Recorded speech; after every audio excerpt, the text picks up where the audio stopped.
Alors, on est en live. Donc, salut à tous. On est sur le Salut. 4e live Salut, salut. permanence ForMaker qui avait été lancé pendant le confinement. Donc, déjà, pour ceux qui nous verront, n'hésitez pas à nous dire si vous nous voyez bien, vous nous entendez bien. N'hésitez pas à écrire dans le chat si vous avez des questions ou autres. Donc, je suis encore avec Fred et Alex, que vous avez pu Bien. voir dans les sessions précédentes. Déjà, messieurs, comment allez-vous? Oh, ça va bien. Ça va bien. Ça va bien, merci. Et toi, comment ça va? Écoute, ça va. Comment vous vivez l'après-confinement? Vous êtes sortis, vous avez fait des trucs? Ouais, Ouais, forcément, on a pris le soleil, hein. Il faut, ouais. il faut prendre Moi, le j'ai pu. soleil et puis voir les coiffeurs. Ça, c'est une bonne idée, ça. Ouais, c'est pas faux. Ah, vous êtes allés comme des fous chez le coiffeur, c'est ça? Moi, Ouais. Ouais, personnellement, j'ai pris une tondeuse et je me suis tondu moi-même, donc Alors, c'est assez je facile, rappelle juste j'avoue. que le sujet, c'est pas les tifs, mais c'est la 3D. Et en tout cas, merci Lionel de nous faire cette introduction. On espère que vous allez bien, vous aussi, ceux qui nous écoutez. Le sujet de la 3D, ben, c'est quelque chose qui nous passionne. Et je propose, avant de commencer dans le vif du sujet, Lionel, si tu peux partager mon écran. Eh bien, voilà, pour commencer, moi, je voulais vous montrer une impression 3D. Et pendant que l'impression se fait, elle est en accéléré, eh bien, on va refaire les présentations habituelles pour nos nouveaux auditeurs, s'il y en a. En tout cas, bonjour à tous, c'est très sympa de se revoir. La semaine dernière, on avait quelque chose de très intéressant à vous partager. Et comme dit, c'est le quiz de la journée, c'est le fil rouge. On va laisser cette impression filmée en arrière-plan pour ceux qui souhaitent découvrir ce que c'est. Les présentations en tant que telles, eh bien, voilà, l'association FormMaker est une association de makers qui anime des ateliers 3D dans plusieurs structures publiques, privées, éducatives et qui vulgarise justement l'impression 3D pour les personnes qui n'ont jamais été tentées par cette pratique ou qui n'auraient jamais fréquenté de Fab Lab. Alors, qui dit impression 3D dit modélisation 3D. Et là, je suis très content d'avoir Alex avec nous, un virtuose de la modélisation 3D. Et ben, écoute, Alex, je te propose de te présenter également. Alors, comme dit, moi, c'est Alexandre Adler. J'ai suivi une formation en 3D à la MGM Graphic Design. Aujourd'hui, je fais de la 3D, donc j'ai aidé les FromMaker à faire des toupies, hein, grâce à 3ds Max. On a participé 2 fois à la Maker Fight avec ma conjointe Déborah Bruot. Et moi, je suis un spécialiste de la modélisation classique en 3D et de la sculpture 3D sur ZBrush. Voilà. Alors pour rappel, la Maker Fight, c'est un événement qui se tient chaque année à Mulhouse. Et en gros, c'est un combat de robots télécommandés parce Ouais. que les makers, ils font pas que de l'impression 3D, hein. Il y en a qui impriment des robots, il y en a qui construisent des robots, qui les réparent et qui, dans une arène, les mènent au combat. Alors évidemment, ça n'a rien de guerrier, mais finalement, c'est juste pour tester la construction, la solidité. Et voilà, les passionnés de robotique, ils adorent bidouiller leurs engins et voilà, les faire les plus solides à chaque fois. En tout cas, pour tester la solidité, des fois, eh ben, il faut aller au combat et c'est ce que font les robots à la Maker Fight. Euh, Lionel, toi aussi, tu peux te présenter. En tout cas, moi, je sais que tu organises aussi des événements sur le faire soi-même ou sur d'autres choses. En tout cas, tu peux y aller. Oui, je pense que tout le monde sait qui je suis, mais pour ceux qui ne savent pas qui je suis, donc toujours Lionel, membre de ForMaker depuis les débuts, et donc j'organise effectivement à côté de ForMaker d'autres événements sur le do it yourself, le partage, la découverte de nouvelles techniques, technologies, etc. Et vous pouvez me retrouver aussi hein, sur d'autres événements. Et donc aujourd'hui, on est sur cette 4e permanence. Je vois qu'il y a des gens qui commencent à nous rejoindre. Donc n'hésitez pas à nous dire si vous nous voyez bien, vous nous entendez bien, si vous avez des questions. Et donc Fred, tu avais un programme pour aujourd'hui, j'imagine. Alors, le programme finalement, c'est quelque chose qu'on fait un peu à chaque fois et qu'on modifie sensiblement parce qu'on voit qu'il y a des améliorations à faire. Le programme, finalement, pour ceux qui sont équipés d'un PC aujourd'hui, eh ben, c'est de faire à votre niveau ce que Alex va nous faire en live avec son logiciel 3D. Eh ben, c'est de créer un objet en 3D. Alors, pour créer un objet en 3D, il vous suffit d'un PC, d'un navigateur Internet et d'une souris. En tout cas, si vous êtes équipé de ça et que vous voulez participer à l'atelier du jour, eh bien, on vous propose d'aller sur notre site Internet où l'atelier est préparé. Alors, pour rappeler, le site Internet, vous le voyez s'afficher en bas de l'écran. Merci Lionel. C'est un lien vers notre site où notre émission 3D IM, 3D Initiation Maker, vous permet d'avoir toutes les ressources possibles et nécessaires pour faire votre modélisation en 3D aujourd'hui. Avant d'aborder ça, je propose simplement de vous montrer le site en question. Hop, je vais sur notre page 3dim.formaker.org. Alors, il y a une petite erreur de date. On devait faire le live plutôt mercredi, mais en fait, c'est aujourd'hui. Pour ceux qui nous retrouvent mercredi, eh bien, il y aura la vidéo YouTube. Mais quoi qu'il en soit, cette page comporte les précédents lives, le 3e qui était la semaine dernière, le 2e puis le 1er. Le 1er étant celui qu'on a fait déjà pendant le confinement. Le sujet de faire des visières en 3D était très important. Le sujet de faire de l'impression 3D pour des masques de réanimation était encore plus vital pour certains. Et puis le 3e qu'on a fait la semaine dernière, on était en déconfinement. C'était plutôt agréable de retrouver un peu notre liberté d'agir et puis des sujets un peu plus légers.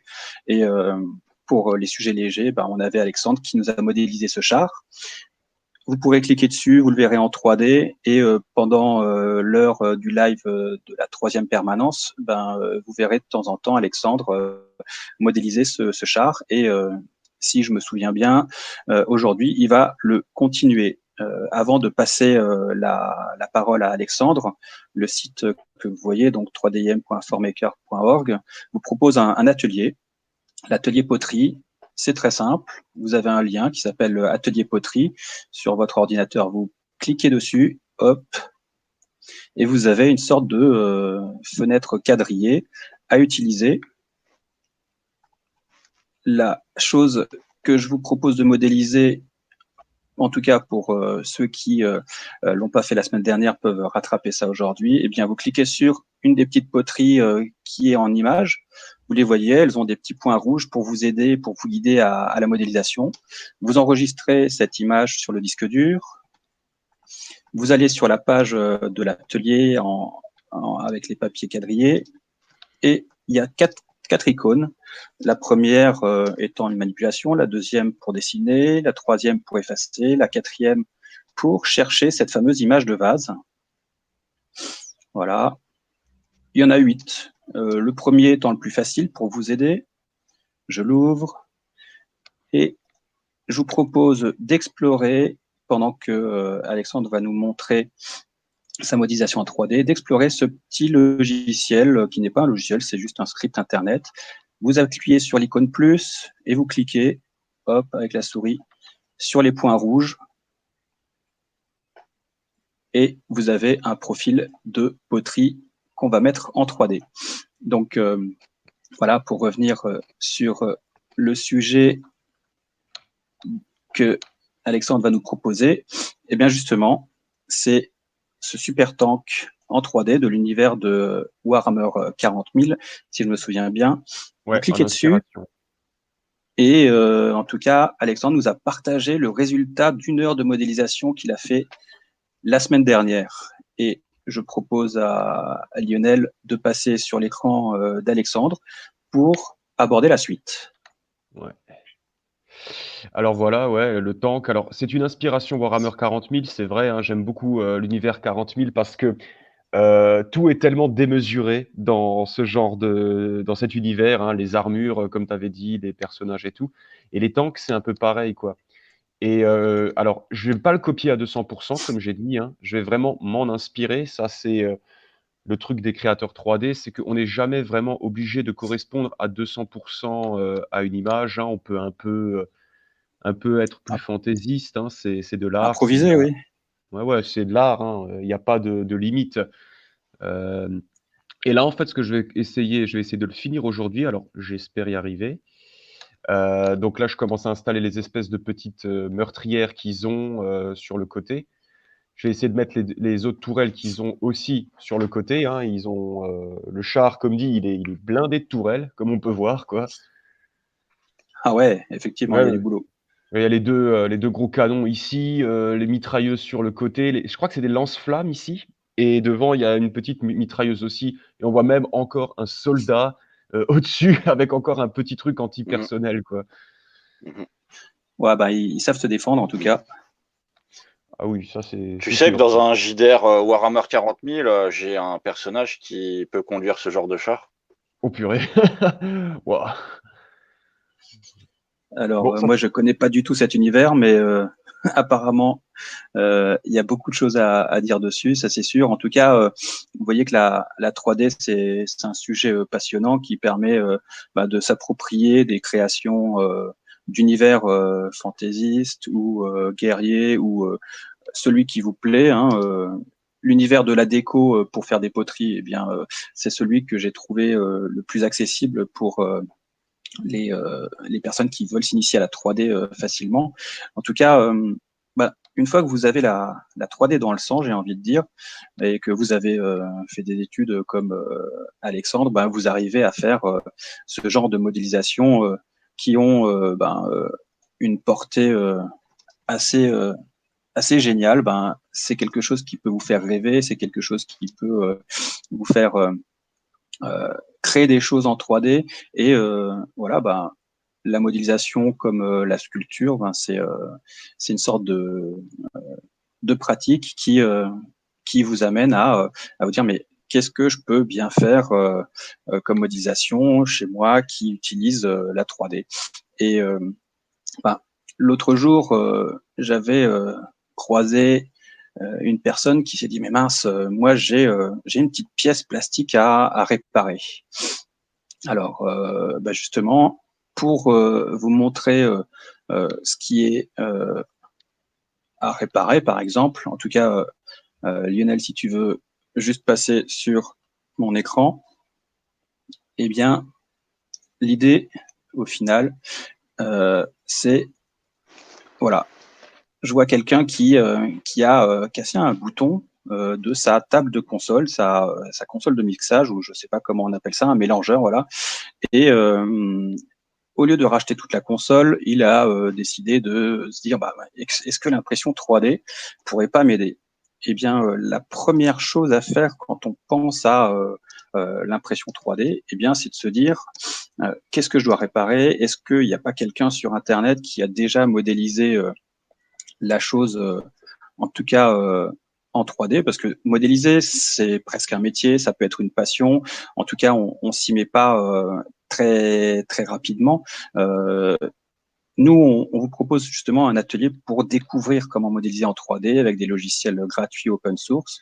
Et voilà, la personne qui voulait rapidement une pièce à réparer, eh ben, l'a trouvé sur Internet. Donc voilà un des sites où on peut trouver des objets 3D à télécharger. Alors c'est très simple, on clique sur télécharger, on a un fichier STL. Le fichier STL, on en a déjà parlé dans les lives précédents pour ceux qui étaient avec nous. Eh bien c'est un peu le fichier PDF qui sert à toutes les imprimantes 3D. Le fichier PDF, voilà, tout le monde connaît, on imprime des choses sur l'impression 2D. Et du coup, eh bien, l'impression 3D, qu'est-ce que c'est quand on a un fichier STL? Eh bien, avec une imprimante 3D, en général, on utilise un logiciel qui va comprendre la 3D avant de l'avoir modélisé. Si vous avez le fichier à télécharger, c'est vraiment très simple. On va chercher le fichier 3D en question. Là, en l'occurrence, le petit bouton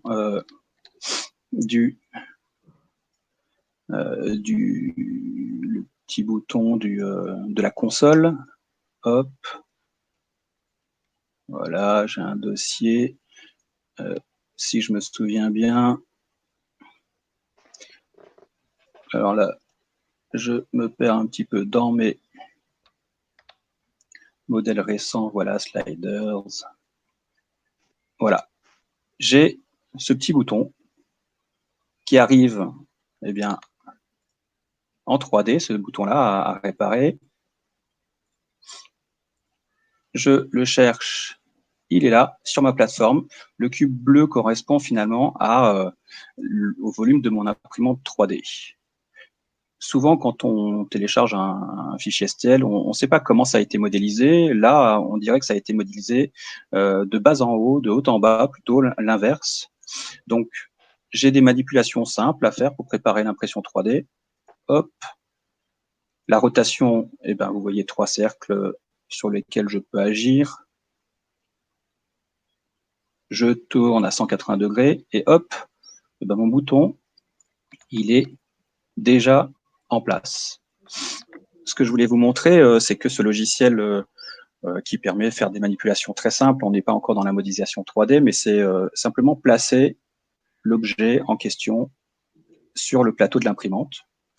Découvrir que eh ben, finalement, il va mettre moins de 10 minutes à être imprimé. Il va prendre la moitié d'un mètre de plastique et il va peser 1 gramme. Et le logiciel va expliquer à l'imprimante combien de couches de plastique vous allez pouvoir poser grâce à l'imprimante. Et voilà, j'ai un petit ascenseur qui me dit, voilà, j'ai un premier bouton, un deuxième, jusqu'à 36 couches. Vous allez me dire, les puristes qui connaissent l'impression 3D, oui, mais il faut des supports pour pouvoir construire dans le vide. Et bien justement, les supports, c'est quelque chose à connaître aussi quand on veut imprimer en 3D, parce que c'est comme pour l'architecture, quand vous construisez un bâtiment, s'il a un balcon suspendu dans le vide, eh ben, il faut mettre justement un certain nombre de soutiens qui se passent en dessous. Alors les soutiens, on les voit, ils sont décrits en ligne bleue. Ça va être des sortes de quadrillages qui vont supporter les couches supérieures. Et voilà, le fichier est prêt. Vous voyez des lignes bleues, des lignes rouges qui expliquent un petit peu ce que l'imprimante va faire. Mais surtout, la dernière étape, au final, c'est de sauvegarder un fichier en G-code. G-code, c'est finalement toutes les coordonnées que la machine va utiliser pour mettre toutes ces couches. C'est une sorte d'un autre fichier après le STL. Finalement, le G-code, c'est le fichier en bout de course qui va vous permettre de lancer, hop, l'impression 3D. Alors, on reviendra peut-être ultérieurement sur comment imprimer en 3D exactement, ou en tout cas comment lancer une impression. Voilà par exemple une webcam qui est collée sur l'imprimante qu'on utilise. On peut la piloter avec des flèches. Simplement pour vous mettre la démonstration, j'appuie sur la flèche du bas. Et ben, on voit la buse qui descend. Et finalement, ce fichier G-code, c'est un peu comme toutes ces flèches combinées dans un fichier qui va dire, sans que vous ayez besoin de faire quoi que ce soit, eh bien, de lancer une impression 3D. Donc, le fichier du bouton a été enregistré en G-code. Il suffit que je le cherche. Hop, j'en ai 2 versions. Je vais prendre celle-ci. Je lance l'impression. Elle va me dire que j'ai à peu près voilà, une trentaine de minutes devant moi. Et la chose la plus importante qu'on peut voir sur la courbe des températures, eh bien, c'est justement que on va faire chauffer à un certain nombre de degrés, donc 50 degrés pour le plateau et 180 degrés pour la buse qui va faire fondre le plastique. On a ce graphique qui va tout doucement aller en haut, et dès qu'on arrivera à la température adéquate, l'impression va se faire. Alors, en attendant ça, on peut passer sur l'avancement de Alexandre. Lionel, si tu veux bien passer chez Alexandre, Voilà. en attendant que l'impression se fasse. Voilà, donc moi là, ce que je fais, je pose des formes simples, hein. J'ai pas besoin. Honnêtement, on peut faire des choses très bien avec des formes très simples.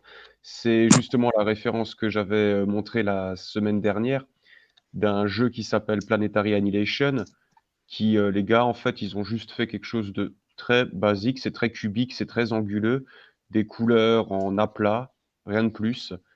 Et avec ça, ils ont créé un jeu, quoi. Et moi, en fait, je vais vers ce style-là, c'est-à-dire pas la peine de se casser la tête, c'est juste des trucs anguleux, des trucs très simples en forme, hein. C'est des cubes, des cercles et des octogones, quoi, par moment.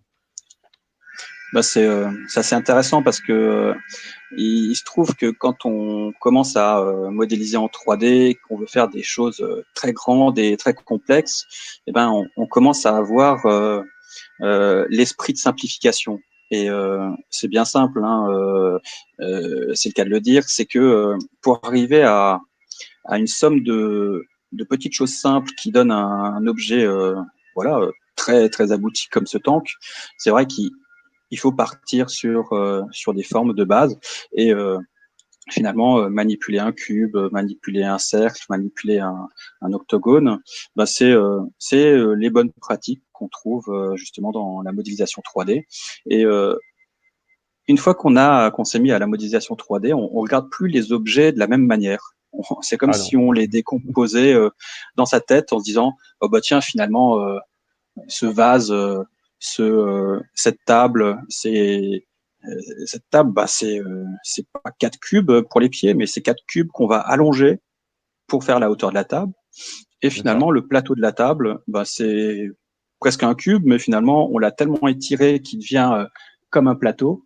Et on le met de la hauteur, de l'épaisseur d'une table. Voilà, on décompose les objets et puis ça permet d'avoir une sorte de chemin de travail dans sa tête en se disant, voilà, je dois modéliser cet objet. Je vais commencer par un cube puis un autre. En tout cas, dans le live numéro 3 de la semaine dernière, on voit justement comment Alexandre a dessiné ce cube à partir des formes simples.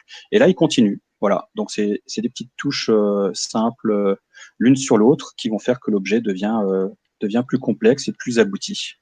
En tout cas, là, je vois que ça peut peut-être donner envie à certains de s'y mettre. Et voilà, pour s'y mettre, ceux qui ont choisi de suivre l'atelier, moi, je propose qu'on revienne à mon écran, Lionel, pour aborder la création de notre poterie.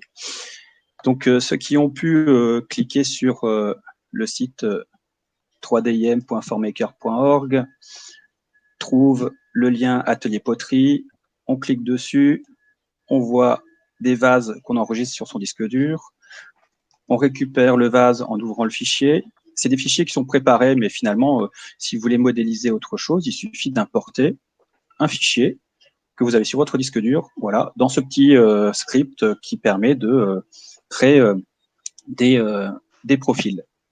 Alors là, effectivement, on n'est pas sur des cubes ou sur des cercles, mais on est sur une autre fonction très simple de la modélisation 3D. C'est une fonction qui pourrait s'apparenter au métier de potier. Un potier, il a quoi? Il a un tour avec de la terre glaise et avec ses mains et la terre glaise qui est humide, il la façonne. Et en général, comme le tour, il fait un tour à 360 degrés. Il suffit d'avoir un seul outil pour modeler un vase. Et cet outil, finalement, dans la 3D, c'est la rotation. Et la rotation de quoi? La rotation d'un profil. Vous voyez, en quelques clics, j'ai pu disposer, grâce aux aides visuelles, tiens, d'ailleurs, là, je vois, j'ai un peu cliqué à côté, et je vais vous montrer la fonction qui permet, avec la flèche, de sélectionner un point qui devient rouge, et en le tirant avec le bouton gauche appuyé, eh bien, je peux le repositionner n'importe où. Et par exemple, celui-ci, puisqu'on est en train de créer des polygones, c'est-à-dire donc des formes fermées où il y a des lignes entre des points, eh ben, ces lignes me paraissent pas tout à fait fidèles au vase qui est voilà, qui est un peu rond. Eh bien, ce point que j'ai sélectionné, j'ai la possibilité d'en faire ou un coin ou d'en faire un arrondi. Cet arrondi, c'est cette option que vous voyez sous la souris. Je clique dessus, hop, et on voit que finalement, deux petites poignées, je zoome, vous aviez le point en rouge qui est un petit carré rouge, vous avez deux points qui sont apparus, voilà, de part et d'autre de ce point. Et cela aussi, avec la souris, je clique dessus, et en les déplaçant, hop, je peux donner une forme arrondie à la première courbe avant le point. Avec le deuxième point, je donne un arrondi à la courbe après le point. Et pour ceux qui connaissent pas le dessin vectoriel ou la 3D, sont pas trop habitués à se dire, bah, voilà, dessiner une courbe, comment on fait? Eh bien, il se trouve qu'on avait un ingénieur français dans les années 60 ou 70 qui dessinait des bateaux. Et voilà, les bateaux, c'est des profils qui doivent être comment dire, homogènes et avancés dans l'eau. Et quand l'informatique a mis le nez dans cette industrie pour faire des bateaux, avant, on avait des grandes règles souples pour tirer des courbes. Et l'informatique, eh ben, ça a permis de créer justement voilà, des interfaces homme-machine qui permettaient de dessiner en 2D, en 3D. Et c'est un ingénieur français qui s'appelle Bézier. C'est pour ça qu'on appelle ces courbes les courbes de Bézier, qui finalement vont vous rappeler un petit peu les notions de tangente que vous avez pu suivre au collège. Une courbe, elle a une tangente. En tout cas, on peut lui associer une tangente. Et cette tangente, finalement, c'est ce point qui va donner une courbure à cette courbe. Et je fais pareil avec ce deuxième point. Hop, voilà. Je vais donner une courbe ici, une courbe là. Et je ne sais pas si vous avez pu remarquer au moment où vous dessinez ou quand je dessine moi, eh bien, il y a un tableau ici qui s'est rempli d'une somme de points. En fait, c'est simplement les coordonnées de ces points. Et plus on met de courbes, plus le petit logiciel il va décomposer cette courbe en une somme de points et de segments qui vont créer une courbe. Ces points, ils sont intéressants parce que finalement, c'est ce qu'on appelle la numérisation de votre dessin. Ces courbes que vous avez fait à la souris deviennent des coordonnées. Et ces coordonnées, si je les sélectionne avec la souris, je clique droit, je fais copier.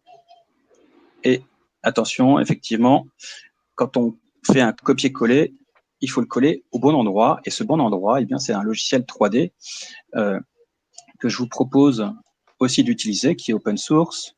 Si on revient à la page 3DIM, pour l'atelier Toupie, vous voyez, vous pouvez télécharger sur Mac, PC ou Linux un logiciel gratuit qui s'appelle OpenSCAD, que je vais ouvrir, hop, dans lequel je crée un nouveau document et je colle simplement ce que je viens de dessiner dans la grille tout à l'heure. C'est une somme de points.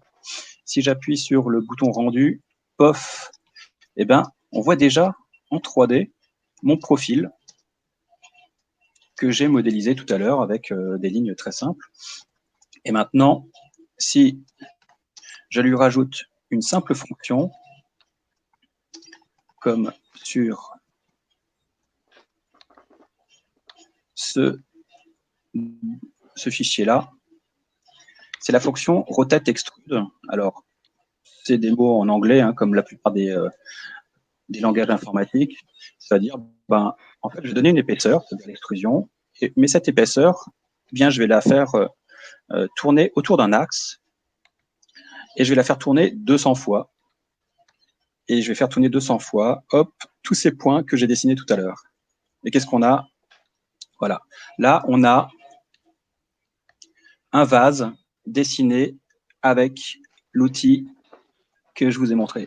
Et pour continuer de voir ce que Alex est en train de faire avec son propre logiciel de modélisation, eh bien, je vous propose, Lionel, de zapper sur lui. On verra après comment ce petit vase, on va le transformer en STL et puis on va l'imprimer en 3D. Donc voilà, là, je fais la deuxième tourelle. Hein, enfin, non, une, 3, et les 5 tourelles, quoi. Purée, ils sont chargés, ces tanks, hein, c'est horrible. Il y a du boulot, effectivement, quand on a envie d'aller dans beaucoup de détails. Alors, ben, ce qu'on voit dans le travail d'Alexandre, c'est qu'au final, la 3D, ça nous permet d'économiser un peu de temps. Hein, au final, quand on fait un objet symétrique, eh ben, le logiciel 3D, il crée. Alex, si tu peux dézoomer juste pour qu'on voit ta manipulation, en fait, elle se reproduit directement. Ouais, voilà. Juste une moitié et voilà. Ouais, ok, t'as fait un effet miroir en temps réel.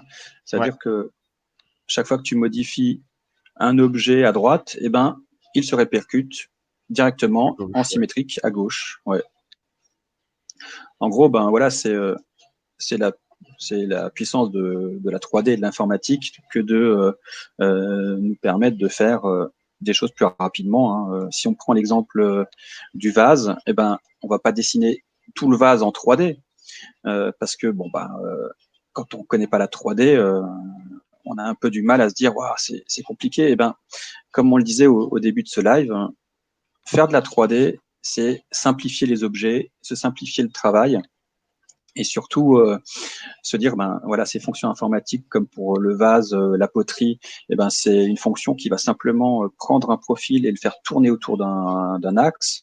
Ben pour Alex, ben c'est modéliser la moitié de son tank et tout simplement lui donner une symétrie quoi. Hein.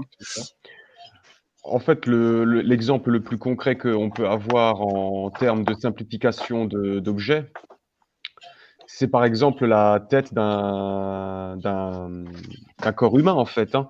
Tout le monde pense que dessiner un visage, c'est compliqué, mais en fait, tout ce qu'il y a de plus simple, c'est notre crâne est une boule, notre mâchoire, c'est quelques plans et tout ça et compagnie, et les yeux, ce sont des billes sur lesquelles viennent se poser des paupières.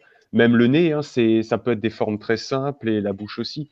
C'est simplifier et on va dire un peu caricaturer des choses qui paraissent compliquées alors qu'en fait elles sont très simples. Bah, c'est le but de tout type d'études ou de formation, hein, c'est de rendre un sujet complexe en décomposant les formes simples, les références simples et utiliser, en tout cas là pour la 3D, des fonctions qui sont assez puissantes. Par exemple, quand vous avez vu tout à l'heure créer un vase en 3D, eh ben, j'ai d'abord posé 6 points qui étaient des lignes droites, hein, des points et des lignes droites, et j'ai utilisé cette fameuse fonction des courbes de Bézier pour facilement, à partir de ces points et de ces droites, créer des arrondis. Tu parlais du visage humain, et ben, effectivement, on peut décomposer un crâne avec une boule, une mâchoire comme une espèce de boîte qui va avoir des rotations au niveau de la jointure de la mâchoire. Donc voilà, cette décomposition permet de se simplifier la vie, de connaître ces différentes fonctions en 3D. Alors, évidemment, chaque logiciel a un but en soi. Celui que tu es en train de montrer, qui est extrêmement puissant, 3D Studio Max, ben c'est vraiment le logiciel pour faire des films, pour faire des publicités, pour faire des objets qui n'existent pas, mais les inclure dans des dans des plans séquences. Celui-là, voilà, il a le niveau de complexité nécessaire pour que vous voyiez pas trop la différence ou pas du tout la différence entre un objet réel et un objet virtuel. Le logiciel que j'utilise pour faire de la poterie, OpenSCAD, c'est un logiciel gratuit, open source. Il n'a pas d'interface graphique, c'est-à-dire que on va pas créer la 3D comme vous voyez faire Alex là, avec voilà, sa souris qui danse sur l'écran, qui passe d'une icône à l'autre, parmi une centaine ou un millier, hein, ça dépend de ce qu'on veut faire. OpenSCAD, c'est un logiciel qui va permettre de comprendre la 3D avec des notions que certains peuvent déjà connaître. Hein, si vous avez un peu appris à coder dans un langage voilà, HTML pour faire des sites, un langage C pour faire des programmes et d'autres, et ben OpenSCAD, c'est le logiciel qui va vous permettre d'écrire des fonctions très simples, évidemment en anglais, mais pour dire, ben voilà, vous faites une rotation extrusion pour faire un vase et pour faire des choses encore plus complexes, ce qui est assez intéressant quand vous avez téléchargé OpenSCAD, c'est qu'il vient avec pas mal d'exemples. Et voilà, simplement télécharger le logiciel, ouvrir les exemples, voir comment ça a été fait. Et ben voilà, ça va vous apprendre pas mal de choses. Et dès que vous avez envie de créer quelque chose, et ben c'est simple, il suffit de savoir le dessiner. Alors Lionel, si tu veux bien passer sur mon écran, moi je vais vous montrer où en est l'impression 3D de ce fameux petit bouton, voilà, que quelqu'un a dessiné et a donné gracieusement sur Internet. Quand on voit l'intérieur de la pièce, on voit que finalement il y a des lignes, il y a des arrondis pour la forme du bouton. Alors là, je vous mets en mode normal pour bien le voir. Il y a même des petites rainures pour bien accrocher. Et ben, une fois que ça s'est décomposé et que on en fait un fichier compréhensible par l'imprimante, on peut voir cette fameuse imprimante qui est en train de tourner là en temps réel. Alors, c'est ballot. J'ai laissé le fil noir dans l'imprimante et c'est pour ça qu'on a l'impression qu'elle tourne dans le vide, elle ne fait rien. Alors, je vais vous proposer de voir l'impression que j'ai fait avec un autre filament de couleur dans la journée hier pour préparer. Hop. Et j'en ai fait une vidéo. Voilà. Elle est en accéléré. J'ai mis un filament qui est de couleur jaunâtre. Et vous le voyez en train de se construire à la vitesse grand V. Hein. Mais c'est ce qui est en train de se passer maintenant en live, mais avec une autre couleur. Là, vous avez ce fameux petit bouton. La caméra, en tout cas, l'imprimante gigote un peu beaucoup, mais vous voyez tout doucement, couche après couche, comment ce petit bouton à réparer ou à reproduire chez vous sans avoir à le racheter a été fait. Voilà, couche après couche, vous le voyez prendre forme. Et dans peu de temps, vous avez l'objet 3D qui s'affiche, qui finit d'être imprimé en 3D. Et voilà, après une petite demi-heure d'impression, eh ben, vous avez le fameux objet que vous convoitiez simplement en téléchargeant un fichier sur Internet, en transformant ce fichier STL en G-code et en laissant faire l'imprimante. Et voilà, là vous avez le fameux fichier transformé en objet. Il reste plus qu'à le démouler. Et surtout, ce qui est intéressant dans l'impression 3D, au final, là, on est en train de revoir l'impression en temps réel, qu'on ne voit pas bien puisqu'elle est dans un filament noir. Mais vous avez la possibilité déjà à distance de vérifier que votre imprimante, eh ben justement, elle est à la bonne température. Vous pouvez même voir où l'imprimante, elle dépose les fils en temps réel. Là, ce que vous voyez avec la caméra, eh ben, on est en train de le voir en vue de dessus et on voit les différentes couches de plastique. Là, il est passé à une autre couche, c'est pour ça que ça s'est effacé. Là, c'est les différentes couches qui sont posées. En tout cas, les couches qu'on a décomposées tout à l'heure dans le logiciel pour créer le G-code. Là, vous pouvez voir en temps réel où l'imprimante et dans quel sens elle imprime. On voit le petit point vert qui gigote. En gros, ça va assez vite. On voit ce curseur qui montre quand la couche en question va s'arrêter et quand elle va passer à la suivante. Voilà. Et voilà. En tout cas, regarder une imprimante 3D fonctionner, c'est assez captivant. Alors, évidemment, comme c'est long, on passe souvent à autre chose, mais en tout cas, l'émission est faite pour que vous vous ennuyiez pas. Une fois qu'on a lancé l'impression, là, on voit le curseur d'impression. Une fois qu'il est en haut, ça veut dire que tout l'objet va être fini. On a des indications ici. Il sait qu'il faut à peu près 30 minutes pour l'imprimer, qu'il reste 14 minutes avant que ça soit fini. Et vous allez me dire, mais c'est encore un autre logiciel pour imprimer en 3D? Alors, non, celui-ci, c'est, on va dire, un petit logiciel de confort, parce que normalement, les imprimantes 3D, quand on a fait un G-code et qu'on la met sur une petite carte SD, on met la carte SD dans l'imprimante, on lance impression, et normalement, on n'a plus besoin de s'en soucier. Il vaut mieux peut-être juste rester à côté pour voir que l'impression se passe bien. Mais voilà, ce petit logiciel, c'est un logiciel de confort qui fonctionne sur un mini-ordinateur. Peut-être vous avez entendu parler des mini-ordinateurs Raspberry Pi. Eh bien, voilà, on installe un logiciel qu'on appelle un serveur sur ce mini-logiciel, sur ce mini-ordinateur, et on branche une webcam sur ce mini-ordinateur qu'on pose devant l'imprimante. Et voilà, sur son PC, on voit en temps réel l'impression se faire, on vérifie les paramètres de température, on regarde où se trouve la buse si on veut voir, par exemple, ce qu'on ne voit pas forcément à l'œil nu, hein, parce que quand on imprime des choses très petites ou voilà, on peut voir quels sont les remplissages qui se font. Mais ça, c'est un logiciel vraiment très intéressant qui permet de contrôler une imprimante à distance.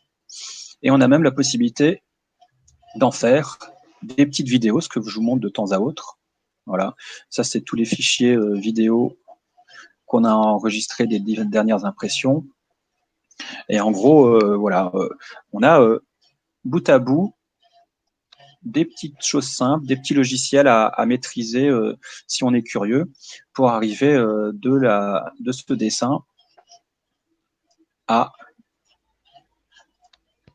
l'impression 3D. Donc voilà, pour terminer sur cette partie, une fois que la modélisation est faite en 2D puis en 3D dans OpenSCAD, on a ce que vous voyez, je vous en parlais au début, l'enregistrement de ce vase en format STL. Et ce format STL, je le charge dans l'imprimante 3D et je vais vous montrer l'impression, pas en direct, hein, puisqu'il y a déjà une pièce qui est en train d'être imprimée, mais je vais vous montrer l'impression en accéléré du vase qui a été dessiné la semaine dernière par une personne qui a suivi l'atelier et qui nous a posté gentiment dans le live. Vous voyez normalement le vase s'imprimer. Alors l'atelier 3D, comme vous pouvez le faire par vous-même en direct maintenant ou même plus tard, eh ben, il suffit de créer son profil en 2D sur le petit script et vous avez vu, à un moment donné, j'ai copié-collé tous les points dans le logiciel 3D. Si vous avez envie qu'on vous modélise votre petit dessin, il suffit simplement de copier-coller dans les commentaires du live votre objet en 3D et nous, eh ben, on vous le modélise et parmi ceux qui font des objets 3D intéressants, eh ben, on l'imprime et on vous le montre la semaine d'après. Je pense même que au fur et à mesure des lives, on pourra créer un petit concours à chaque live et à chaque auditeur qui dessine soi-même une pièce en 3D grâce à l'atelier.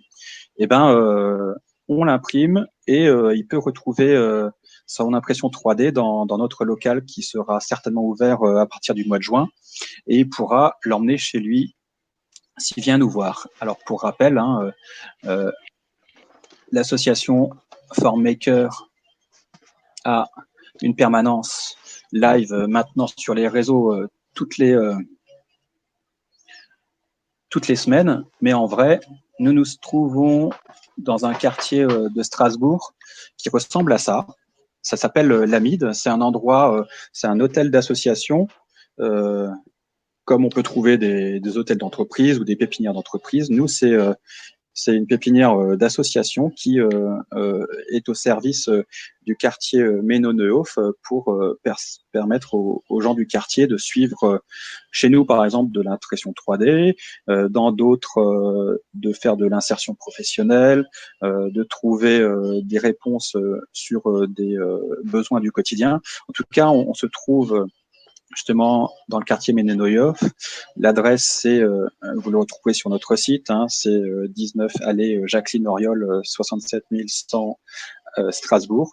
Et dès que le bâtiment sera de nouveau réouvert au public, on vous le fera savoir sur notre page Facebook, et ben, vous pourrez venir nous voir une fois par semaine à la place de nous suivre en live le mardi de 11h30 à 13h30. On a une permanence dans notre local sur place, et également des ateliers récurrents pour vraiment suivre en direct avec moi dans une pièce l'impression 3D qu'on vous montre ce matin. Alors, peut-être, pendant que je continue de parler ou pas, on peut voir où se trouve Alex dans sa modélisation de tank. Elle avance, elle avance. Ouais, donc Évidemment. voilà quoi, c'est juste en fait copier des objets, peut-être les modifier par la suite. Là, je vois que j'ai fait des petites erreurs, hein. Ça aussi, c'est un truc très important dans les arts 3D, surtout quand on veut apprendre à en faire, c'est toujours faire en sorte que ça fonctionne, quoi. Il faut D'accord, que, ça veut dire tu testes ouais, ou… ouais, il faut que je voie que, bon, si je regarde le tank de Warhammer là que je suis en train de voir, les tourelles avant, enfin sur le côté, se Ouais, superposent un peu, mais elles sont plus là pour tirer sur le côté que de tirer en avant. Donc c'est pas grave si ouais, le canon touche un peu l'autre, quoi. d'accord. Alors, ça, évidemment, dans le monde virtuel, des collisions entre objets 3D, ça fait pas mal, j'ai envie Non, de dire. ça se traverse. Exactement, c'est que quand, par exemple, tu voudrais imprimer déjà ce tank en 3D, bah, déjà, on va continuer à réfléchir en termes de choses simples. C'est l'impression 3D, comment elle fonctionne et comment elle va, comment dire, imprimer des pièces successives. Déjà ce tank, si on voudrait l'imprimer en une fois, bah déjà, il serait statique. C'est-à-dire que voilà, les chenilles, elles seraient pas en train de bouger, les tourelles seraient pas en train de pivoter. Euh, voilà, on aurait une sorte de tank monobloc. Et en plus, comme je le disais tout à l'heure, pour imprimer des choses qui sont suspendues dans le vide, par exemple tes tourelles, il faudrait créer des supports, ou pas forcément les créer, mais donner un paramètre dans le logiciel qui crée le G-code pour dire, bah voilà, ce canon central, pour qu'il puisse être imprimé, eh ben, il faut des échafaudages qui partent du ventre du tank et qui supportent le canon, parce que voilà, imaginez l'impression 3D, c'est du fil plastique qui est chauffé à 200 degrés. C'est un peu comme un fil d'une toile d'araignée. C'est très souple quand c'est chaud. Et si c'est suspendu dans le vide, eh ben, vous voyez ce que font les toiles d'araignée. C'est pas des lignes tendues qui sont voilà, toute droite, elles pendent un petit peu à cause de la gravité. Et ben c'est pareil quand on imprime en 3D avec un fil chauffé à 200 degrés. s'il n'y a pas une surface qui récupère ou sur lequel poser ce fil, eh ben, il va pendre vers le sol. Et c'est pour ça qu'on crée des supports et des échafaudages en 3D pour que les impressions soient fidèles à ce dessin. L'inconvénient des supports, finalement, c'est que c'est des morceaux de plastique qu'il faut enlever par la suite si on veut voir l'édifice en entier. Hein. C'est comme un bâtiment, un immeuble, une maison qui est construite avec des échafaudages. Une fois que tout est bien, tout le ciment il est séché, on va dire, solidifié, eh ben, ça tient tout seul. On peut enlever les échafaudages. Pour l'impression 3D, c'est à peu près pareil. On essaye autant que possible de faire des impressions sans échafaudage, on n'ait pas besoin de les enlever. Et mine de rien, voilà, quand on pense que l'impression 3D, c'est un peu magique, on appuie sur un bouton, c'est imprimé. Alors, c'est pas tout à fait vrai, il faut un peu de finition. Hein. On est dans le monde réel. Hein. Une fois que l'objet est imprimé en 3D, on peut voir des petits défauts, on peut le polir, on peut voilà, le manipuler. Le but, finalement, c'est de trouver une manière de modéliser en 3D qui évite les échafaudages. Et pour ceux qui veulent se lancer, vous trouverez au bout d'un certain temps des conseils sur l'impression 3D, en tout cas la modélisation pour l'impression 3D. Éviter les supports, eh bien, il faut respecter des angles de 45 degrés. Alors, pour vous en donner un petit aperçu, eh bien, l'impression 45 degrés, c'est quand une couche sur une autre ne doit pas être dans le vide. Mais c'est un sujet, je pense, qui mérite un live à lui tout seul.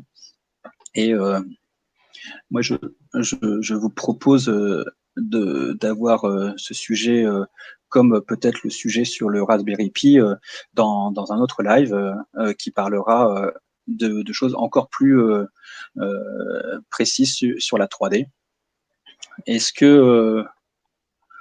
qu'on a un sujet, Lionel, sur lequel vous pourriez disserter pendant que je reprends mon souffle un peu là et je bois un petit peu, j'ai la gorge sèche.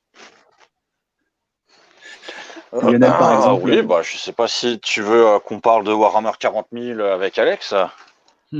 Alors, ça, on l'a fait la semaine dernière. Peut-être que le sujet que tu connais bien, c'est le cosplay, puisque tu organises aussi des événements sur les jeux vidéo, le cosplay, et peut-être voir quelles sont les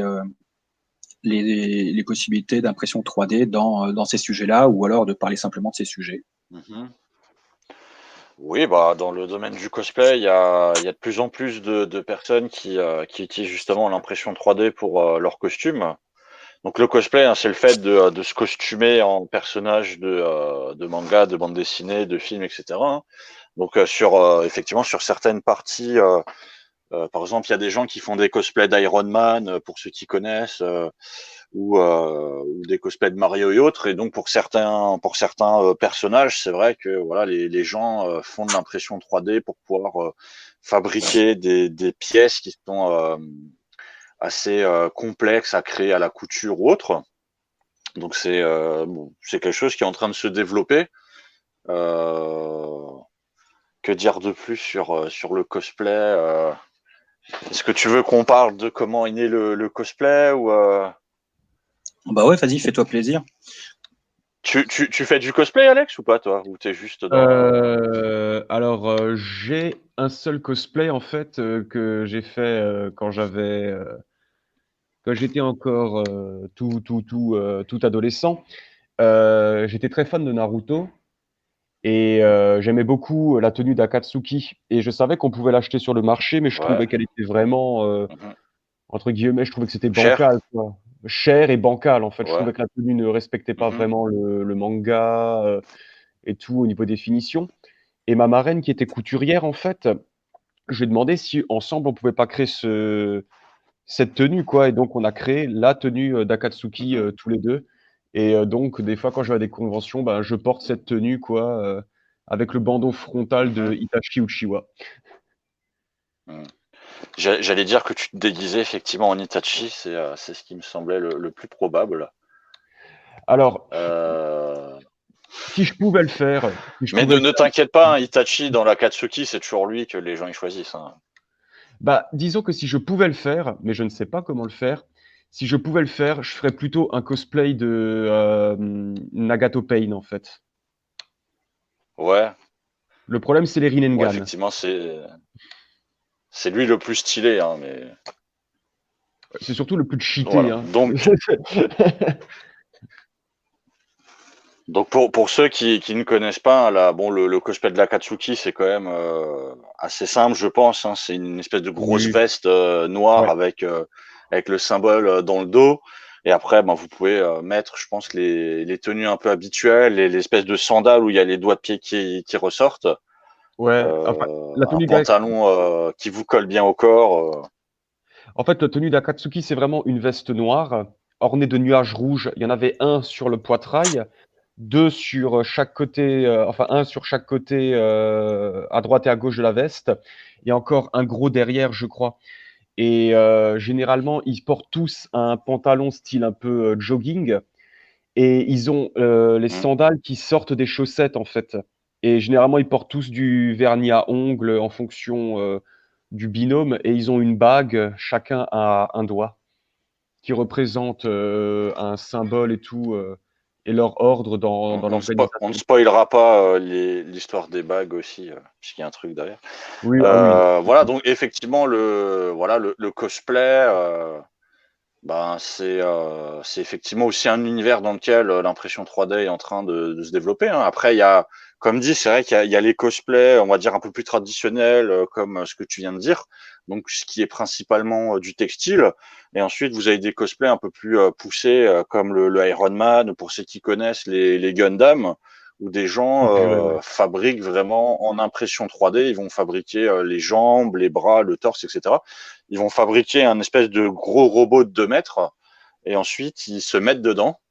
Et vous pouvez retrouver, d'ailleurs, si vous regardez Cosplay Gundam sur Google, vous pouvez voir des vidéos de personnes qui sont dans des espèces de gros robots, donc qui font un peu plus de 2 mètres de haut même, hein, puisque ils mettent ils mettent des petits talons dans les chaussures pour pouvoir se mettre en hauteur. Et donc vous avez des personnes qui réussissent à faire des cosplays en faisant 100% de l'impression. Et ensuite vous avez des personnes, souvent il y a des gens en fait qui impriment. Par exemple, si vous connaissez le trône de fer Game of Thrones, Ouais. il y a beaucoup de gens parfois qui impriment la main du roi en impression 3D. Donc le petit objet que se Ah met oui. la main du roi, l'équivalent du premier ministre, où en fait ils se font si les petits détails en fait des cosplays, ils les font en impression 3D. Donc quand vous avez, tu l'as dit, par exemple une bague, comme on peut faire des bagues en métal, ce genre de choses, il y en a qui font des bagues, il y en a qui font des petits bijoux. Il y en a qui font des couronnes, vous pouvez faire des petits couteaux, ce genre de choses. Donc comme ça vous permet parce qu'après l'objet, comme tu l'as dit, hein, parfois tu peux l'acheter, mais bon, si acheter un objet, je sais pas, à 30, 40, 50 euros, alors que tu peux le faire à 2, 3 euros en impression, Ouais, et après totalement. tu le peins, voilà. Donc pour ceux qui soit ne trouvent pas l'objet parce que il n'existe pas commercialement, ou soit il est trop cher, ou soit des fois tu peux acheter un truc et en fait c'est totalement mauvais. Voilà, tu peux utiliser l'impression 3D pour essayer de reproduire.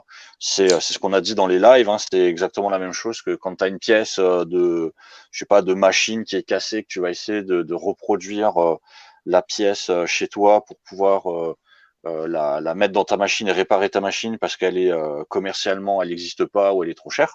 Donc là, c'est le même principe. C'est des gens qui voilà, vont essayer de reproduire. Donc de la même manière que vous avez des fichiers disponibles pour des pièces, vous avez des sites qui vous proposent des fichiers pour imprimer, je sais pas, la main du roi, pour imprimer une bague, pour imprimer des petits dinosaures, ce genre de choses. Donc ça vous permet aussi donc de vous costumer. Ce qui est Voilà. Est-ce que intéressant tu as repris dans le ton domaine, souffle, Fred? ouais, dans le domaine du cosplay, c'est finalement, on parle de costume, on parle finalement aussi de morphologie.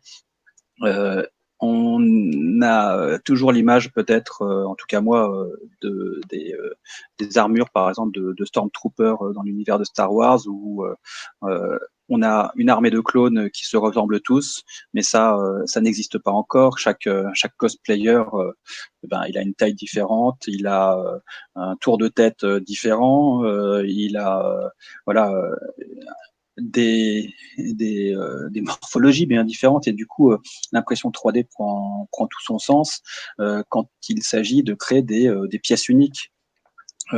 Souvent, ce que vous pouvez acheter dans le commerce, eh bien, c'est des objets qui sont créés à la chaîne, qui sont tous identiques, et on peut imaginer que voilà, tout le monde trouve pas chaussure à son pied, et quoi qu'il en soit, l'impression 3D, la modélisation 3D, c'est un sujet qui permet de personnaliser les objets, de faire soi-même chez soi sans avoir besoin d'un prestataire de service pour créer l'objet lui-même. Là, vous pouvez être totalement autonome avec quelques enseignements qui sont justement dispensés par notre association dans les ateliers. Mais c'est aussi un sujet qui, comme vous voyez Alex, le passionne, et qui a permis qu'il trouve dans, dans ces logiciels une façon de créer des objets de lui-même. En tout cas, pour ce qui est des prochains lives, on attend vos commentaires pour des sujets qui peuvent vous intéresser. On a quelques sujets en stock qui peuvent vous intéresser, comment installer ou mettre en place le mini-ordinateur Raspberry Pi pour contrôler votre imprimante 3D. Et puis les personnes qui ont des imprimantes 3D chez elles et qui veulent nous partager en live leur impression 3D, eh ben, sont les bienvenus. Il suffit de se manifester auprès de notre page Facebook et de nous proposer, de nous rejoindre une fois par semaine, les mardis en live.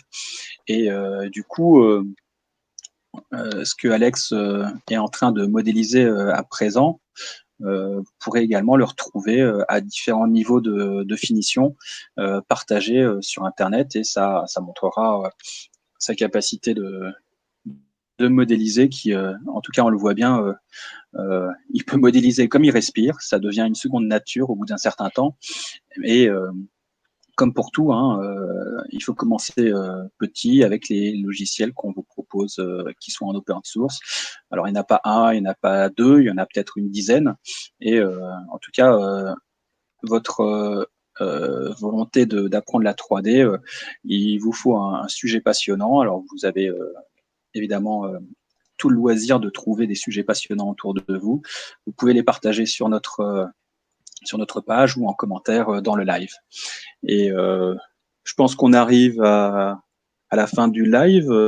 Ça me paraît encore une bonne cuvée où on voit Alex se faire plaisir avec son tank. Alors Alex, un dernier petit mot pour nous dire à quel niveau tu penses être de finition de ton tank. Je pense que je suis déjà à un bon 85%. Il me reste encore une petite tourelle à faire, quelques petits ajouts à droite et à gauche. Et je vais peut-être voir pour un peu modifier peut-être les tourelles qu'il y a là en hauteur, parce que je les trouve pas top. Je trouve qu'elles font un peu trop Seconde Guerre mondiale. J'aimerais un truc plus proche de ce que j'ai fait en haut. Donc je pense que je les D'accord. modifierai à part de mon côté. Et dès que je les aurai faits, je le mettrai sur Sketchfab pour qu'on puisse voir qu'est-ce que ça devient. Ok, super. Et est-ce que tu penses que dans un prochain live, tu pourras parler de texturing, ou c'est quelque chose qui est moins visuel et plus du boulot que de le partager en live? Alors, si je dois faire de la texture, ce sera quand même assez compliqué, parce que ça voudrait dire que d'abord je vais devoir faire les UV de ce tank. Ouais. Et faire des UV, ça prend beaucoup de temps. C'est très laborieux comme méthode. Et sans UV, je ne peux pas peindre par-dessus. Ouais, normalement, Lionel, il doit nous poser la question, mais quoi les UV? Oui, Est-ce que justement, tu je vais parles l'expliquer. d'ultraviolet?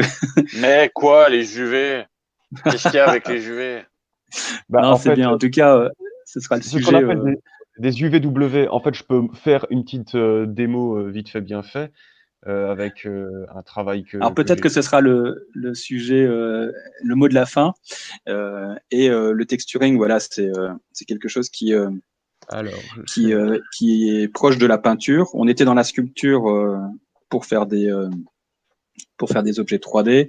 Une fois que ces objets 3D existent, eh ben, il faut leur donner des couleurs, des matières, et ça demande encore effectivement des compétences bien particulières. Mais peut-être que ce sera le sujet d'un autre live. Là, je pense que tout le Alors, en monde. fait, voilà, un UVW, qu'est-ce que c'est? Si vous voulez, un objet en 3D, c'est un volume. Vous voyez quand vous dépliez un dé, quand vous étiez petit, vous aviez Ouais, tout Mhm. fait des dés, quoi. Eh ben, un ouais, UV, en c'est ça. papier, ouais. C'est mettre à plat un objet en 3D pour après peindre par-dessus. Si on le fait directement sans ça, les textures vont être totalement distorsionnées, déformées, étirées. Et donc, en fait, on met tout à plat, on prend un objet, on met les textures à plat et après, on peint à plat. Alors ça, c'est une technique pour avoir un seul fichier image Ouais. sur un objet 3D, c'est ça? C'est pour gagner de la place en mémoire, c'est pour gagner du Alors oui, temps ou... bah, c'est surtout une question aussi de quel va être le détail de ta texture. Par exemple, Debo, donc ma conjointe qui a dû faire un gros projet là de personnage, elle avait, je Ouais, crois, 5 à 6 UV pour un personnage en 4K. Donc waouh, 4000 par du 4000 boulot. quoi. Et il faut savoir que les dragons de Game of Thrones, donc j'avais un de mes profs qui m'enseignait ZBrush qui avait un peu participé sur le projet et il m'avait dit que pour le dragon de Game of Thrones, il y avait plus de, je crois, 100 à 200 UVW en 4K pour le dragon. C'est-à-dire que même, rien que pour la texture de une dent, il fallait un UV. Waouh, ben c'est effectivement c'est de la haute définition et puis surtout s'il faut à un moment donné zoomer sur la dent d'un dragon et la remplir sur l'écran de cinéma, il faut qu'effectivement elle soit hyper précise. Donc on comprend. En tout cas, c'est un sujet passionnant qu'on pourra éventuellement traiter dans un prochain live. Et, euh, et voilà, on pourra effectivement aussi parler de certaines imprimantes qui impriment en couleur avec des textures. Et ça, Ouais. voilà, c'est plein de sujets passionnants. Je vois bien que c'est des sujets, on pourrait en parler toute la journée, mais quoi qu'il en soit, pour certains d'entre vous, il est peut-être l'heure d'aller Ouais. manger. Moi, On il faut vous que j'aille faire souhaite caca. un très bon appétit et merci de nous avoir suivis encore une dernière fois. La prochaine sera encore meilleure. On vous propose de vous porter bien, de faire attention à vous et voilà, de nous rejoindre dans d'autres événements prochainement dont on vous parlera et si possible la réouverture de notre permanence et de notre local dans les prochaines semaines. À bientôt. À Lionel, tu bientôt. as encore un petit quelque chose à dire? Bah, écoute, moi je remercie toutes les personnes qui nous ont vus, toutes les personnes qui nous verront en replay. N'hésitez pas à commenter si vous avez des idées ou à nous contacter. Et ben, je vous souhaite tous une bonne journée, bon déconfinement pour ceux qui déconfinent. Et je vais mettre un terme à ce live. 3,